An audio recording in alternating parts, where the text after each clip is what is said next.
मित्रांनो, हे काय आमचं जोडदार आहेत मांडावण्याचं. पण आता पावसाच्या काळामुळं जगलो वाचलो आणि भेट पडली आमची. डबल यावरच्या नवीन भेट झाली आमची. नवीन भेट झाली का 7 महिने तर आता पाऊसच पडत होता. आम्ही 6 महिने गावालाच होतो. आता ही पहिलीच भेट पडली आल्या त्यांची ना आपली. आता 6 महिने आम्ही इकडंच यांच्या इकडं.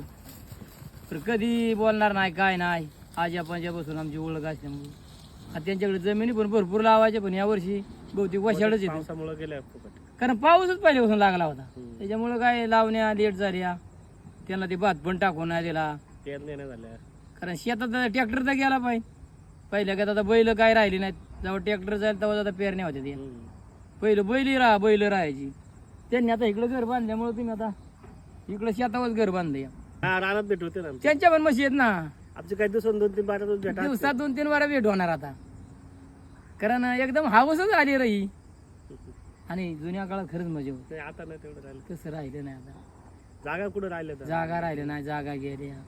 आणि हाय ती पण आता म्हणजे लोक कंटाळी लावायला. येळवर पिकं येईना, पैसे खर्च पावसाचं होतो. असं चालेल. त्याच्यामुळे काम बिम आहे ते पण चांगलं झाले. आता कंपनीत मोठं काम चाललंय. मोठा प्रोजेक्ट आला 7 वर्षाचं आहे. 7 वर्षात. आता ह्या वर्षी पाणी सुटलं का नाही बरोबर? पाणी येईल ना. पाण्याचं काम केलं त्यांनी. या वर्षी पाणी येते म्हणून लावते या का नाही. काय थोडी लावली तर लावते, नंतर नाही पण लावणार. हेच असं पण कंटाळले. होणार. हा हेच हेच कंटाळले. पिकाला कंटाळले लोक. नाही तर काय